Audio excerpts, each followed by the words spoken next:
Dear students, welcome again biology class. Chapter 8 में हमने reproduction की डेफिनेशन और वो इम्पोर्टेंस उसका देखा था। आज हम देखने वाले हैं मोड्स ऑफ रिप्रोडक्शन। तो मोड्स ऑफ रिप्रोडक्शन यानी टाइप्स ऑफ रिप्रोडक्शन। तो कितने टाइप्स के हो सकते हैं रिप्रोडक्शन? तो मेनली 2 टाइप्स रिप्रोडक्शन होते हैं। तो सबसे पहला हमारा रिप्रोडक्शन है एसेक्सुअल रिप्रोडक्शन। तो एसेक्सुअल रिप्रोडक्शन यहाँ पर पहला आपका टाइप दिया हुआ है एसेक्सुअल रिप्रोडक्शन। एसेक्सुअल रिप्रोडक्शन होता क्या है? एसेक्सुअल रिप्रोडक्शन में हम उसको किस तरह से उसकी डेफिनेशन देंगे? तो एसेक्सुअल रिप्रोडक्शन ऐसा रिप्रोडक्शन होता है जिसमें सिर्फ सिंगल पेरेंट इन्वॉल्व होता है, यानी कि सिंगल पेरेंट ही जो है कैपेबल होता है या उसमें एबिलिटी होती है कि वो जो है एसेक्सुअल रिप्रोडक्शन कर सकता है। तो इसकी डेफिनेशन क्या होगी? तो the production of new organism from a single parent without the involvement of sex cell और gametes is called asexual reproduction. यानी ऐसा रिप्रोडक्शन जिसमें सिंगल पेरेंट है, यानी एक ही पेरेंट है, और इसमें विदाउट इन्वॉल्वमेंट है, यानी कि विदाउट यानी बिना किसी सेक्स सेल, यानी सेक्स सेल यानी कि हम जिसको गैमेट बोलते हैं, मेल गैमेट फीमेल गैमेट, उनके बिना ये रिप्रोडक्शन हो सकता है। इसी को हम बोलते हैं एसेक्सुअल रिप्रोडक्शन। तो एसेक्सुअल रिप्रोडक्शन ऐसा रिप्रोडक्शन है जिसमें सिर्फ सिंगल पेरेंट की जरूरत होती है और वही कैपेबल होता है एसेक्सुअल रिप्रोडक्शन करने के लिए। तो इसमें कोई गैमेट नहीं बनते हैं, यानी कि मेल फीमेल दो की यहाँ पर जरूरत नहीं होती है, एक पेरेंट ही जो है काफी होता है और वही जो है रिप्रोडक्शन करता है। तो इसके टाइप कौन कौन से होंगे, कौन कौन से एसेक्सुअल रिप्रोडक्शन हो सकते हैं?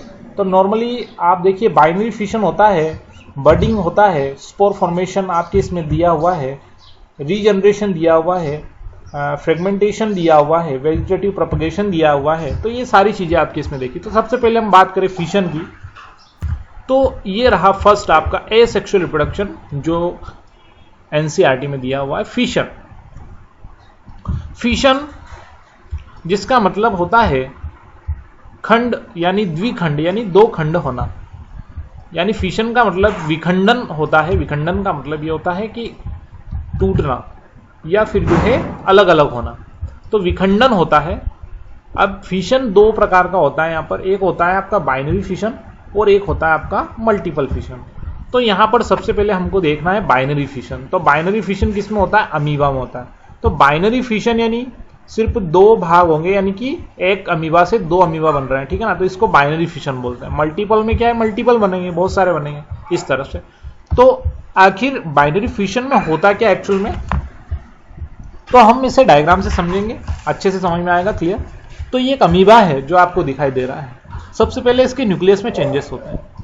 इसके न्यूक्लियस में चेंजेस होगा, इसका न्यूक्लियस लॉन्ग हो गया है और उसके बाद जो है उसमें इस तरह की जो खांच बन चुकी है और साइटोप्लाज्म में भी खांच बन चुकी है और फाइनली जो है आपको एक अमीबा से 2 अमीबा मिल गए हैं। प्रोसेस डिवीजन वाली है। सबसे पहले कैरियोकाइनेसिस होगा, फिर उसके बाद साइटोकाइनेसिस होगा। कैरियोकाइनेसिस का मतलब सबसे पहले इसका न्यूक्लियस डिवाइड होगा, यानी कि न्यूक्लियस देख लीजिए आप, सबसे पहले न्यूक्लियस में चेंज हुआ है, सबसे पहले न्यूक्लियस डिवाइड हो चुका है। और न्यूक्लियस डिवाइड होने यानी कैरियोकाइनेसिस मतलब न्यूक्लियस का डिवाइडेशन।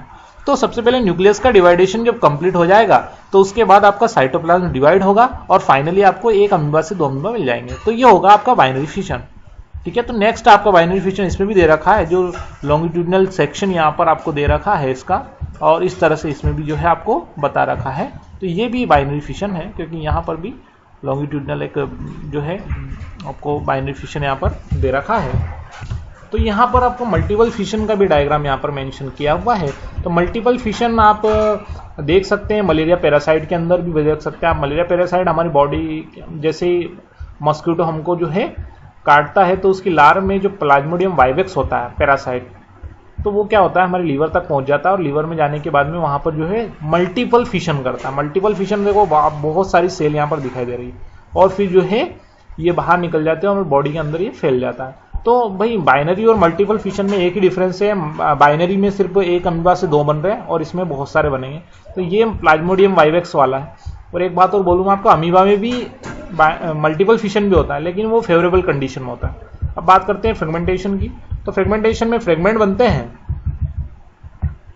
तो ये जो है स्पायरोगायरा में होता है, ये स्पायरोगायरा में होता है। और जो स्पायरोगायरा है जो कि इक्वेटिक होता है, ये क्या करता है कि इसमें फ्रेगमेंट बनते हैं और सेल डिवीजन होता रहता है, और इस तरह से जो है इसका ये कंप्लीट होता है। तो ये भी एक तरह का एसेक्सुअल रिप्रोडक्शन है, ज़्यादा इसके बारे में कुछ दे नहीं रखा है। नेक्स्ट आपका है रीजनरेशन। तो रीजनरेशन की अगर अपन बात करें तो रीजनरेशन ऐसी प्रोसेस है जिसमें जो भी रीजनरेशन में क्या होता है कि रीजनरेशन एक ऐसी प्रोसेस है जिसमें जो कट पार्ट होता है, यानी कि आपके पास यहाँ पर प्लेनेरिया का एग्जांपल से अपन समझते हैं, अच्छे से आपको समझ में आएगा। ये प्लेनेरिया यहाँ पर दे रखा है। तो प्लेनेरिया के अंदर आपको रीजनरेशन मिलेगा। मान लो एक प्लेनेरिया है और इसको आपने 3 भागों में डिवाइड कर दिया, कट लगा दिया यहाँ से, तो 3 भागों में डिवाइड। तो ये अलग अलग जो कट आपको दिया हुआ है, यानी कि तो ये क्या करेगा, अपना जो लॉस्ट पार्ट है,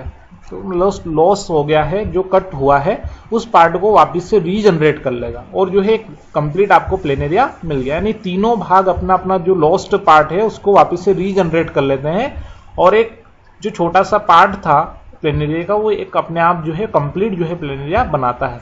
तो इसको अपन बोलते हैं रीजनरेशन। मतलब रीजनरेशन की डेफिनेशन कैसे दें, तो भाई रीजनरेशन लिविंग ऑर्गेनिज्म ऐसा एसेक्सुअल रिप्रोडक्शन है जिसमें जो लॉस पार्ट है वो वापस से रीजनरेट होता है और एक कंप्लीट ऑर्गेनिज्म बनता है। तो प्लेनेरिया इसका सबसे अच्छा एग्जांपल है, आपके इसमें डायग्राम भी दे रखा है। तो ये जो व्हाइट वाला पोर्शन है लॉस्ट पार्ट है, और धीरे धीरे ये कंप्लीट हो जाएगा इस तरह से। इसको यहाँ से कट किया तो ये व्हाइट वाला इधर वाला जो लॉस्ट पार्ट है ये भी जनरेट हो जाके कंप्लीट हो जाएगा, और इधर वाला ये, इस तरह से जो है प्लेनेरिया में रीजनरेशन होता है।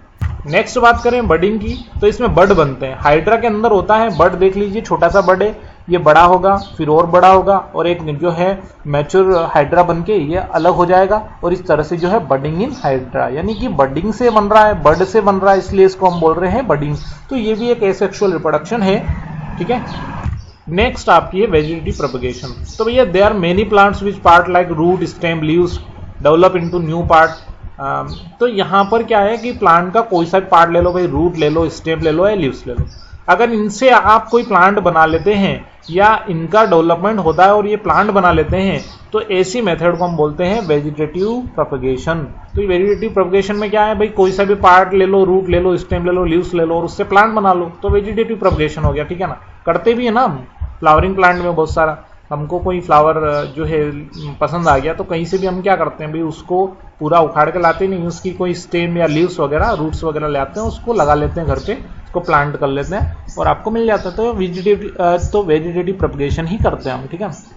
ये आपको ब्रायोफिल्म में यहाँ पर दे रखा है वेजिटेटिव प्रोपगेशन, ठीक है ना। एक आपके इसमें टिश्यू कल्चर दे रखा है, भाई टिश्यू से जो टिश्यू होते हैं ना प्लांट के, उस टिश्यू से जो है प्लांट बनाया जाता है, जिसको हम टिश्यू कल्चर बोलते हैं, ठीक है।